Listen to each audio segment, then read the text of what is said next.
Assalamualaikum warahmatullahi wabarakatuh. Nama saya Raka Zaki Ustandi dari 1053. Di sini saya akan mempresentasikan kerajaan Hindu-Buddha.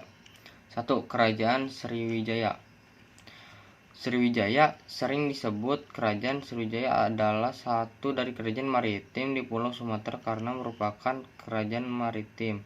Sebagian besar rakyat kerajaan Sriwijaya hidup dari perdagangan dan pelayaran. Kerajaan Sriwijaya pernah menguasai perairan barat Nusantara, terutama Selat Malaka. Kerajaan Sriwijaya memiliki hubungan perdagangan dengan Tiongkok, India, Persia, dan Arab. Oleh karena itu, banyak catatan sejarah yang membahas kerajaan Sriwijaya berasal dari bangsa atau negara tersebut.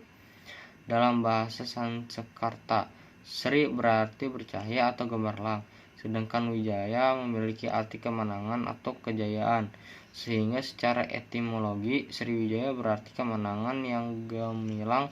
Kerajaan Sriwijaya memiliki peradaban dan wilayah kekuasaan yang tersebar di seluruh wilayah Nusantara, India, Thailand, dan Malaysia. Kerajaan Sriwijaya menjadi ikon kebesaran Sumatera dan kerajaan besar Nusantara di Jawa Timur selain Majapahit pada abad ke-20. Kedua kerajaan tersebut menjadi rujukan kaum nasionalisme untuk menunjukkan bahwa Indonesia merupakan satu kesatuan sebelum kolonialisme Belanda. Kerajaan Sriwijaya mengalami keruntuhan mulai abad ke-13 Masehi, ditandai munculnya kerajaan-kerajaan besar. 2. Kerajaan Kutai. Kutai Martapura adalah kerajaan bercorak Hindu di Nusantara yang memiliki bukti sejarah tertua berupa Prasti Yupa dan berdiri sekitar abad ke-4. Pusat kerajaan ini terletak di Muara Kaman yang saat ini adalah sebuah kecamatan di Kabupaten Kutai, Kartanegara, Provinsi Kalimantan Timur. Nama Kutai diberikan oleh para ahli mengambil dari nama tempat ditemukannya prasasti yang menunjukkan eksistensi kerajaan tersebut. Informasi nama Martapura diperoleh dari kitab Salsasila Raja dalam Negeri Kutai Kartanegara yang menceritakan pasukan kerajaan Kutai Kartanegara dari Kutai Lama menyerang ibu kota kerajaan ini. 3. Kerajaan Majapahit. Kerajaan Majapahit didirikan oleh Raden Wijaya pada akhir abad 13 Masehi, berpusat di Mojokerto, Jawa Timur. Mencapai puncak kejayaan pada era Hayam Wuruk tahun 1930 sampai 1389 dan Mahapati Gajah Mada. 4. Kerajaan Salangkanegara. Kerajaan Salangkanegara diyakini sebagai kerajaan paling awal di Nusantara, diperkirakan berdiri pada abad kedua Masehi. Dipercaya sebagai kerajaan leluhur orang Sunda termasuk cikal bakal orang Betawi.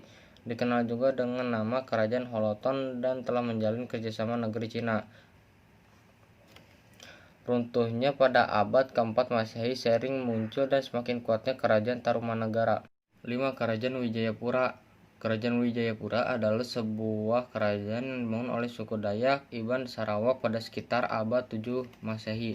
Nama asli kerajaan ini adalah Menua Pangau Libau, yaitu sebuah nama yang berasal dari nama raja pendirinya, Tuan Libau Apai Senggalang Burong.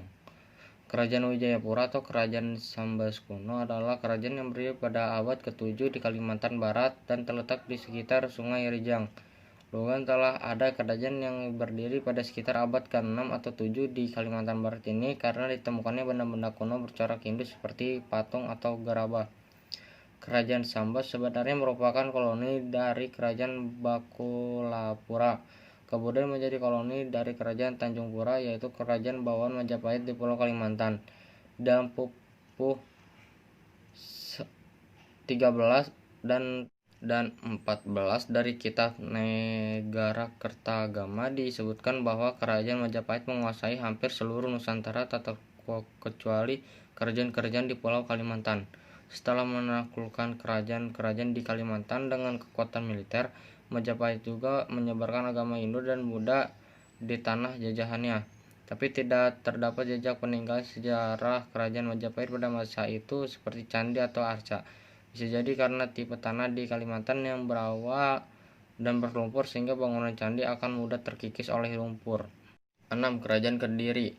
Kadiri atau juga dikenal dengan nama Panjalu merupakan kerajaan Jawa Timur di tahun 1042 sampai 1222 yang berpusat di kota Daha yang sekarang merupakan kota Kediri.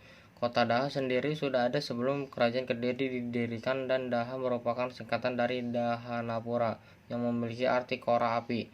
Ini bisa dilihat dari sebuah prasasti Pahwatan dari Airlangga pada tahun 1042. Pada akhir tahun 1042, Airlangga secara terpaksa harus membagi wilayah kerajaan sebab perebutan tahta dari dua orang putranya, yakni Sri Samariwijaya yang mendapat kerajaan Barat Panjalu di sekitar kota baru Daha dan Manpanji Garasakan mendapat kerajaan timur yakni Jenggala di kota lama Kahuripan.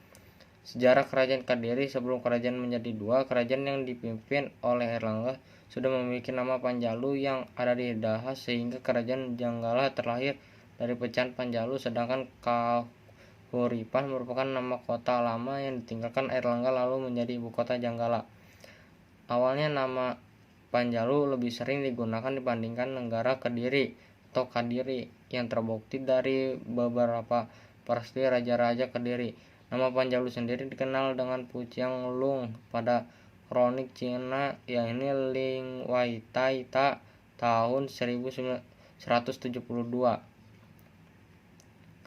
Kediri atau Kardiri berasal dari kata Kadiri yaitu bahasa Sanskerta dengan arti pohon mengkudu atau pohon pais. Sejarah Kerajaan Kediri. Pada sistem pemerintahan Kerajaan Kediri mengalami beberapa kali penggantian kekuasaan dan terdapat beberapa raja yang berkuasa saat itu. Sri Jaya Warsa, Dikjaya Sastra Prabu Jayawarsa yang merupakan raja pertama Kerajaan Kediri pada prasasti berangka tahun 1104 dan dinamakan sebagai Titisan Wisnu. Kameswara adalah raja kedua Kerajaan Kediri yang memiliki gelar Sri Maharaja ke Sirikan Sri Kameswara Sakalabhuwana Tustikarana Sarwaniwayawirma Parakrama Dija Poturga Dewa atau lebih dikenal dengan Kumeswara I tahun 1115 sampai 1130. Keruntuhan sejarah Kediri runtuh pada tahun 1222. 7. Kerajaan Singosari. Sebuah kerajaan di Jawa Timur yang didirikan oleh King Arok pada tahun 1222 Masehi dan berakhir pada sekitar tahun 1293 Masehi. Kerajaan Singosari mencapai puncak kejayaan ketika dipimpin oleh Raja Kartanagara pada tahun 1268 sampai 1292 yang bergelar Mahadiraja Kartanagara Wikrama Dakromutugadewa. Lokasi kerajaan ini diperkirakan berada di daerah Singosari, Kabupaten Malang, Provinsi Jawa Timur. Masa awal kerajaan ini didirikan oleh Ken Arok setelah berhasil membunuh Bupati Tumapel Tugol Ametung. Pembunuhan Tugol Ametung didasari karena keinginan memperistri Ken Dedes, istri Tunggul Mapetung. Setelah berhasil membunuh Tunggul Mapetung dengan kasih Empu Gadring dan memperistri Ken Dedes, Ken Arok menjadi Bupati Tumapel. Tumapel merupakan bagian wilayah Kerajaan Kediri. Masa kejayaan Puncak kejayaan Singosari terjadi pada masa pemerintahan Kartanagara. Ia bergelar Sri Maharaja Sri Kartanagara. Kartanagara memiliki gagasan politik untuk memperluas wilayah kekuasaannya. Masa akhir keruntuhan kerajaan Singosari mulai terjadi ketika Kartanagara mengirim wakilnya ke kerajaan Melayu supaya mereka mengakui kekuasaan Kartanagara. Ia sudah lama mengetahui rencana Kubilai Khan, Raja Mongol yang ingin menguasai Nusantara. 8. Kerajaan Tarumanagara.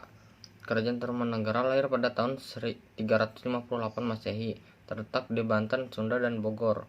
Kerajaan didirikan oleh Raja Dirajagoro Jayasingawarman, raja pertama.